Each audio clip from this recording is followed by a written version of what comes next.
মাছের কদর জানো তোমরা বাঙালিরা, কিন্তু নবীর কদর জানতো আমার সাহাবায়ে কেরামরা। নবী কিরকম পেয়ার নবী ছিল, কিরকম দামি নবী ছিল, নবীর কদর কিরকম ভাবে করতে হয় সাহাবায়ে কেরামে জানতো। এই জন্য একটা কবি বলতেছে, নবী তার কদর জানে সাহাবী, আর মাসরিয়াদার কদর জানে বাঙালি। বলেন ঠিক কিনা? নবীদের কদর জানতো সাহাবায়ে কেরাম, আর মাছের কদর জানে আমাদের বাঙালি কেরাম। কিরকম কদর জানতো, কিরকম তারা নবীকে ভালোবাসতো। আগের রাত্রিতে ঘোষণা হয়ে গেছে যুদ্ধের ঘোষণা। যুদ্ধের ঘোষণা যখন হয়ে গেল, আগের রাত্রিতে মদিনার অলিগলিতে যুদ্ধের ঘোষণা হয়ে গেছে। আরে নবীর সাহাবীরা, কে তোমরা কোথায় আছো? আগামীকালকে সকাল ভোর হওয়ার আগে, আগামীকালকে ভোর হওয়ার আগে নবীজি ডেকেছে তোমাদেরকে, যুদ্ধের জন্য প্রস্তুতি হও। আমামা লইয়া দামামা লইয়া তোমরা সবাই চলে যাও যুদ্ধের ময়দানে। আরে নবীর সাহাবীরা, নবীজি ডাকছে যুদ্ধের জন্য। আগামীকাল ভোর হওয়া মাত্র যুদ্ধ শুরু হয়ে যাবে। সাহাবী, ছোট্ট সাহাবী বাশির তার আব্বার সঙ্গে ঘুমাইছিল। ও বাবা, ছোট্ট সাহাবীর কথা শুনে দিনটা নরম করে দাও। ছোট্ট একজন বাচ্চা, তার মাও নাই, তার মাও কিন্তু আগে মারা গেছে। ওই বাশির তার আব্বার সঙ্গে ঘুমাইছিল। বাশির আব্বা মনে করলো, আমার নবীর মহব্বতের থেকে আমার সন্তানের মহব্বত কিন্তু আমার বেশি হইতে পারে না। বাজান রে, নবীর মহব্বতের থেকে কিন্তু আমার বাপ মার মহব্বত বেশি হইতে পারে না। ওমর ফারুক রাদিয়াল্লাহু তাআলা আনহু একবার নবীজি ওমর ফারুক রে বলতেছে, আরে ওমর ফারুক, তুমি কি আমাকে বেশি ভালোবাসো? হুজুর, এটা আপনি কি বললেন গো হুজুর? আপনাকে কেমন করে ভালোবাসবো, কেমন করে আমি বুঝাবো? আপনাকে আমি অনেক বেশি ভালোবাসি। ওমর, তোমার সন্তান সন্ততি থেকেও কি বেশি ভালোবাসো? হ্যাঁ ইয়া রাসূলুল্লাহ, আমার সন্তান সন্ততি থেকে আপনাকে বেশি ভালোবাসি। হ্যাঁ ওমর, তোমার জানের থেকেও কি বেশি ভালোবাসো? এবার ওমর থমকে গেছে, চোখ বন্ধ করে বলতেছে, না, আমার জান থেকে আপনাকে বেশি ভালোবাসে না। তখন বলল, ওমর রে, তুমি এখনো পরিপূর্ণ ইমানদার হইতে পারো না। ওমর, তোমার জান থেকেও বেশি ভালোবাসতে হবে নবীকে, তখন তুমি পূর্ণাঙ্গ ইমানদার তোমার বলা হবে। বলেন সুবহানাল্লাহ। ছোট্ট সাহাবী বাশির ঘুমাই রয়েছে বাবার সঙ্গে। ভোর হওয়ার আগে যখন যুদ্ধের দামামা বেজে উঠেছে, আব্বা যুদ্ধের পোশাকগুলো পরে আব্বাজান চলে গেছে। এবার বাশির যখন সূর্য উঠল পূর্ব দিকে, বাশিরের ঘুম ভেঙে গেল। বাশির, কে তারে খাওয়াবে, কে তারে গোসল দিবে, কে তারে বলবে বাশির রে উঠ, সকাল হয়ে গেছে? বলার মতো কোনো মানুষ বাশিরের এখন আর নাই রে বাবা। ছোটকাল থেকেই বাশিরের মা মারা গেছে, বাশিরের মাও কিন্তু নাই। বাশির একমাত্র বাবা, বাশির কেউ কিন্তু বলে যায় না, বললে আবার কান্দাকাটি শুরু করে দিবে। বাশিরের বাপে চলে গেছে যুদ্ধের পোশাক নিয়ে যুদ্ধের ময়দানে। সকাল হয়ে গেছে। এবার বাশির ঘুম থেকে উঠে চিন্তা করতেছে, আমার আব্বাজান কই? আশেপাশে খুঁজলো, আমার আব্বাজান নাই। বাশির মনে করলো আমার আব্বাজান নিঃসন্দেহে যুদ্ধের ময়দানে চলে গেছে। আব্বাজান অপেক্ষা করতে করতে রাস্তার পাশে বসে আছে, পেটে ক্ষুধা, কারে বলবে খাবো, কারে বলবে খাবো। রাস্তার পাশে বসে আছে বাবার অপেক্ষার মধ্যে। নবীজির যুদ্ধ শেষ হয়ে গেল বিকাল বিকাল। নবীজি এবার সাহাবায়ে কেরামদেরকে নিয়ে, মাল সামানা নিয়ে, সব নিয়ে চলে আসতেছে বাড়ির দিকে। বাড়ির দিক যখন রওনা দিয়ে দিল, সাহাবায়ে কেরামের দলটা তিন ভাগে বিভক্ত ছিল। ক্ষুদ্র ক্ষুদ্র তিনটা দল নিয়ে নবীজি আসতেছে। প্রথম দলের মধ্যে বাশিরের বাপরে বাশির খুঁজলো। বাশির বলতেছে, কাকারা, আমার আব্বাজান কই গো? আমার আব্বাজান কি তোমাদের সঙ্গে যায় নাই? বাশির, তোমার বাবা তো গিয়েছিল, কিন্তু তুমি দ্বিতীয় কাতারে দেখো তোমার আব্বাজান আছে কিনা, একটু খোঁজ করে দেখো। ওখানে স্বয়ং নবী রাসূল কারীম সাল্লাল্লাহু আলাইহি সাল্লাম নিজে ছিলেন। এবার বাশির বলতেছে, হুজুর, আমার আব্বাজান কোথায়? বাশিরের বাপ যে নাই দুনিয়ার মধ্যে, একমাত্র নবীজি এটা জানতো, সাহাবায়ে কেরাম জানতো। নবীজি চোখের পানি ছেড়ে দিয়ে বলতেছে, বাশির, একটা কথা বলবো তোমাকে আমি। জি হুজুর বলেন। আচ্ছা বাশির, আমি যদি তোমার বাবা হই তোমার কেমন লাগবে? এবার বাশির চোখের পানি ছেড়ে দিয়ে বলতেছে, বুঝে ফেলেছে আমার আব্বাজান মনে হয় নাই।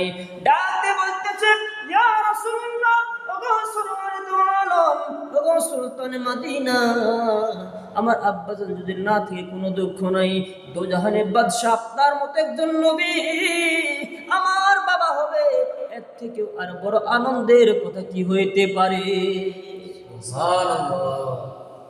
নবীজি চোখের পানি ছেড়ে ছেড়ে বাশিরকে জড়ায় ধরে বলতেছে, বাশির আয় আয় আমার বুকে আয়। আজ থেকে আমার স্ত্রী আয়েশা সিদ্দিকা তোমার মা, আজ থেকে মা ফাতেমাতুজ জোহরা তোমার হলো বোন। ও বাশির, আমি মুহাম্মদ তোমার পিতা হয়ে গেলাম। বাকি জীবনটা বাশির নবীজির খেদমতে কাটাই দিলেন, নবীজির সন্তান হয়ে বাশির কাটাই দিলেন। ওগো দুনিয়ার মানুষ, এই নবীকে আজকে বিভিন্ন ভাবে কটূক্তি করা হয়, ফেসবুকের মধ্যে কটূক্তি করা হয়, এই নবীর চরিত্র নিয়ে কটূক্তি করা হয়। আমার বাংলাদেশের মাটিতে যে মাটির মধ্যে ঘুমাই আছে শাহজালাল ইয়ামানি, শাহপরান ইয়ামানি, এই মাটির মধ্যে নবীজিকে নিয়ে কটূক্তি করা হয়। ও বাবা, এই নবীজিকে নিয়ে কটূক্তি করা হয়েছিল জামানার শুরু থেকে আজ পর্যন্ত কেউ কিন্তু টিকতে পারে নাই। তিনজন ইহুদি যখন কটূক্তি করেছিল নবীজির লাশ কিনে, তারাও কিন্তু ধূলিসাৎ হয়ে গেছে, তারাও কিন্তু কেউ টিকতে পারে নাই। আবু জাহেল কটূক্তি শুরু করেছিল, সেও কিন্তু টিকতে পারে নাই। আবু লাহাব সাইবা উতবা কটূক্তি করেছিল, সেও কিন্তু টিকতে পারে নাই। এই নবীজিকে নিয়ে যারাই কটূক্তি করেছে তারা আজ পর্যন্ত টিকতে পারে নাই। ও 2025 সালের মানুষ, তুমিও টিকতে পারবে না। কারণটা হলো এই নবীজি সাধারণ কোন নবী নাই, এই নবীজি সাধারণ কোন নবী নয়। এই নবীজি এমন দামি নবী, যে নবীর আগমনের ব্যাপারে স্বয়ং আল্লাহ তাআলা সিদ্ধান্ত হয়েছে, যে নবীজির নাম দুনিয়ার মধ্যে কেউ রাখে নাই, যে নবীজির নাম রাখে স্বয়ং নবীজির বন্ধু রব্বে কারীম। বলেন সুবহানাল্লাহ। যে নবীজির নাম রাখছে মুহাম্মদ, নাম রাখছে আল্লাহ। যে নবীজি কাঁদলে আল্লাহ রাব্বুল আলামিন বলে, বন্ধু কান্দিয়েন না। যে নবীজি ঘুমাইলে আল্লাহ তাআলা মুচকি মুচকি হাসে আর বলে, ইয়া আইয়ুহাল মুজাম্মিল, ও কম্বলওয়ালা বন্ধু উঠো উঠো। যে নবীজি হাসলে আল্লাহ হাসে গো, যে নবীজি কাঁদলে আল্লাহ তাআলা দুঃখ পায় গো। যে নবীজি উম্মতের দরদ নিয়া, নবুয়তের নবম বছরের মধ্যে উম্মতের দরদ নিয়ে যখন তাইফের ভূমিতে কাজ করা শুরু করলো, দিনের কাজ, তাইফের দুপাশে বড় বড় পাহাড়গুলো ছিল রে বাবা। এই পাহাড়ের মাঝখান দিয়ে নবীজি যখন দিনের কাজ নিয়ে যাচ্ছিল, মক্কার কাফের বেঈমানরা নবীজির বিরুদ্ধে কটূক্তি শুরু করে দিল। কাফের বেঈমানরা ছোট ছোট বাচ্চাদেরকে বলতে লাগলো, তোমাদেরকে আমরা মিষ্টি খাওয়াবো, তোমরা একটা কাজ করো, হাতের মধ্যে পাথর নিয়ে ওই পাগলটাকে নিক্ষেপ করো। আরে দুনিয়ার মানুষ, যে নবীকে সৃষ্টি না করলে আসমান জমিন চন্দ্র সূর্য কিছুই হইতো না রে বাবা, কুল কায়নাত কিছুই হইতো না। ওই নবীজির দিনের কাজ করতে গিয়া পাগল হয়ে গেল, ওই নবীজির দিনের কাজ করতে গিয়া পাথর মারা খাইলো। এবার মক্কার মাসুম বাচ্চারা তো নবীজিকে চিনতো না, তারা পাথর মারা শুরু করলো। তাইফের দুপাশে বড় বড় পাহাড়গুলো ছিল, নবীজি পাথর খাইতে খাইতে শরীর রক্তাক্ত হয়ে গেল রে বাবা। এবার নবীজি কান্দে, আর সামনে আগাইতে পারে না। বৃষ্টির মতো পাথরগুলো শুরু হয়ে গেল। ফেরেশতারা আসমান থেকে ছুটে চলে আসলো জমিনের মধ্যে। পাহাড়ের আশপাশে ফেরেশতারা ভিড় করতেছে, নবীজির অবস্থা দেখতেছে। ফেরেশতাদের সর্দার ডাক দিয়ে বলতেছে, নবী আপনি একবার হুকুম দেন, তাইফের দুই পাহাড় আমরা একত্রিত করে দেই, তাইফের সমস্ত মানুষদেরকে আমরা ধূলিসাৎ করে দেই। নবীজি বলতেছে, ওদেরকে মারিলে ভবে কে ডাকিবে আল্লাহ, ওদেরকে মারা যাবে না রে ফেরেশতা, ওরা আমাকে না বুঝে মারতেছে, ওদেরকে মারা যাবে না, ওরা আমাকে চিনতে পারে নাই। ওরা যেদিন চিনতে পারবে গো, সেদিন থেকে ওরা কাজ শুরু করবে, আমার দিনের কাজটা তারা হাতে নিবে, আমার দিনের কাজটা তারা একদিন শুরু করে দিবে। ওই দিন আমার এই রক্ত রক্ত থাকবে না, ওই দিন আমার ঘাম আর ঘাম থাকবে না।